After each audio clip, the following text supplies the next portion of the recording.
थक गई हूँ अब।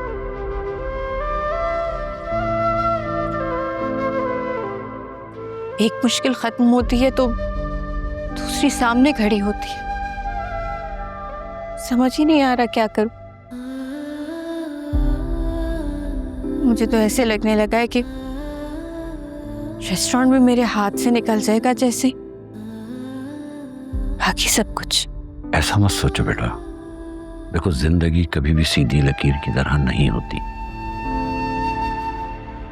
हर मोड़ पर आजमाइश मिलती है। जो लोग साबित कदम रहते हैं, जीत उन्हीं का नसीब होती है। मैंने भी यही सोचकर खुद को संभाला हुआ, वरना कब की टूट गई होती।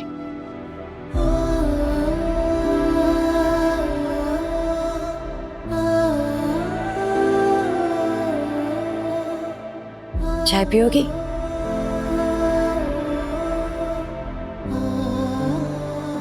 नहीं, अब रेस्टोरेंट जाऊंगी। अरे बेटा, तुम्हें तो ऐसे देख के लग रहा है जैसे तुमने सुबह से कुछ नहीं खाया। दोनों वाले खा लो, फिर चले जाना। मैं ला रही हूँ।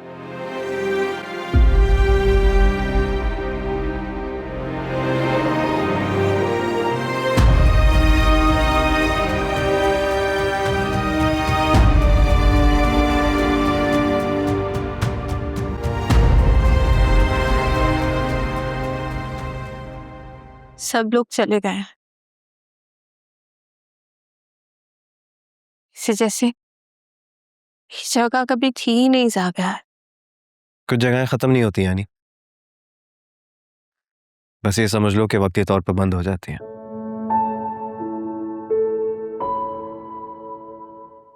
सोचा था सबको एक दिन दिखाऊंगी कि मैं भी कुछ कर सकती हूँ।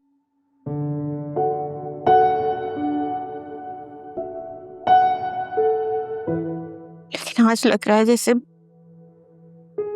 मैं गलत समझी थी। गलत वो दिन होगा जब तुम हार मानोगी। आज तो एक मामूली सी रुकावट आई है, जिंदगी तो अभी बाकी है। अब इस रात के बाद सुबह का सूरज तलो होगा और क्या पता वो तुम्हारे लिए कामयाबी की न्यूज़ लाए। सब कुछ सील हो गया ज़ाबिया। तुम अभी भी अपने फलसफे लेकर आए हो। यानी कुछ बंद दरवाजे ना अगले ख्वाब के लिए खुलते हैं। अब थक गई हूँ ज़ाबिया, हर रोज ये साबित करते करते कि मैं कमजोर नहीं हूँ। तुम अगर कमजोर होती ना तो आज यहाँ इस मुकाम पर नहीं होती यानी। यार सब कुछ तो छिन गया है। तुम अभी, क्योंकि अगर आज मैंने वजह नहीं ढूंढी ना तो तुम खुद को कल खत्म कर दोगे। तुम मेरे आंसू पोंछने आए हो। नहीं, मैं तो सिर्फ तुम्हें रोने की इजाजत देने आया हूं।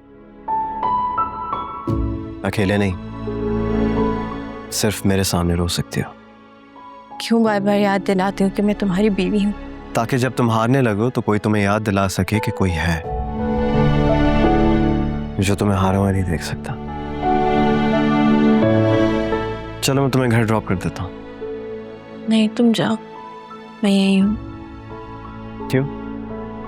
तुम्हारे क्या इरादे हैं? यही, मैं भले सब लुटा दूं लेकिन हार नहीं मानूंगी। Good.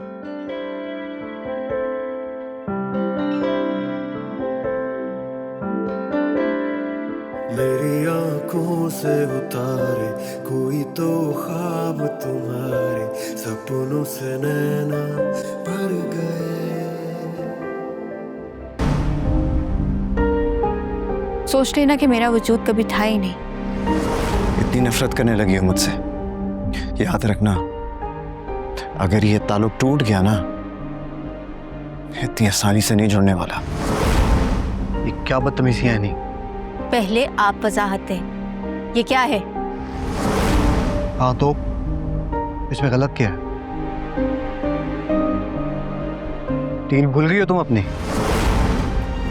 डील ये थी कि मैं आपके बेटे को छोड़ दूंगी, जो डील मैं पूरी कर चुकी हूँ। डील ये नहीं थी कि मैं खुला लूंगी। मुझे लगता है कि हमें अपने रास्ते अलग कर लेने चाहिए। तुम्हें क्या लगता है तुम ऐसा कर पाओगी? चलो, यकीनन कोई हल भी सोचा होगा, तो फिर बताओ। कैसे अलग करना है हमारा रास्ता?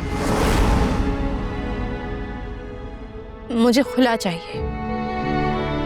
एक बात कान खोलकर सुन लो आनी, मैं तुम्हें कभी नहीं छोड़ूंगा। तुम मेरी बीवी हो और हमेशा मेरी बीवी ही रहोगी। अगर ये आम डिस्प्यूट होता तो फिर नेगोशिएशंस की गुंजाइश होती है, लेकिन यहाँ तो मामला कुछ और ही लग रहा है। मुझे लग रहा है उन लोगों का इरादा जो रेस्टोरेंट को बंद करवाने का है। डैड के खिलाफ कामयाबी तुम अकेले हासिल नहीं कर सकते। क्या ये सब सिकंदर अंकल का किया धरा है? हाँ, डैडी इन सब के पीछे।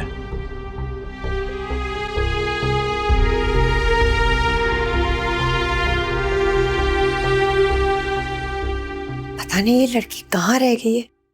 कब से कॉल लगा रही है, वो फोन ही नहीं उठा रही। वो सिकंदर के खिलाफ एहतजाज कर रही है। रेस्टोरेंट बंद करवाने में भी सिकंदर का ही हाथ है, और आज ही मालूम हुआ है कि रेस्टोरेंट उसी के दबाव पर सील किया गया है। अल्लाह अल्लाह करके इसके कुछ अच्छे दिन आए थे, लेकिन सिकंदर भाई को तो बर्दाश्त ही नहीं हुआ कि एक मिडिल क्लास की लड़की अपनी मेहनत से उनके बराबर खड़ी हो जाए। हैं? ये आज तुम उसकी वकालत कर रही हो? ये भतीजी की मोहब्बत जागी है या पैसा छिन जाने का खौफ है? नहीं शकील, इंसान हमेशा गलत तो नहीं रहता ना। मैं इतनी बेदिल तो नहीं हूं कि मैं उसकी मेहनत को नजरअंदाज कर दूं। उसने सब कुछ तो अकेले किया है, रातें काट के इतना बड़ा बिजनेस खड़ा किया है। आप मुझे उसके पास ले चलें। आज पहली बार ऐसा लग रहा है कि जो कुछ तुम कह रही हो वो दिल से कह रही हो। हमें अपनी बेटी को अकेला नहीं छोड़ना चाहिए। मैं फोन करता हूँ, जल्दी आ जाएगी।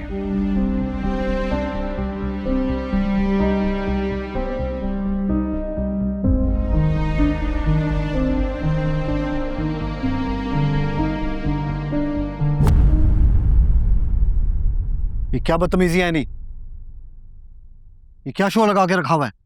ये वैसी ही बदतमीजी है जैसे आपने मेरे रेस्टोरेंट को बंद करवा कर की, और ये वैसा ही शोर है जो चंद दिन कभी मेरे रेस्टोरेंट के बाहर हो रहा था। तुम्हें लगता है कि मेरे पास इतना फालतू टाइम है कि तुम जैसे मामूली लोगों का मैं रेस्टोरेंट बंद कराता फिरूंगा? फारिग नहीं है, लेकिन ताकत के नशे में चूर है। और ये फाइल आपके जाली कागजात का सबूत है। तुम कोई भी फाइल उठा कर ले आओगी और तुम्हारा ख्याल है कि मैं मान लूंगा? अच्छा, यानी बात बंद दरवाजे में नहीं, सबके सामने होगी। तुम जानती हो ना कि तुम किससे टकरा रही हो? हाँ, अब आपको भी पता चल जाएगा। जब एक औरत अपने हक के लिए लड़ती है ना, तो किसी से नहीं डरती।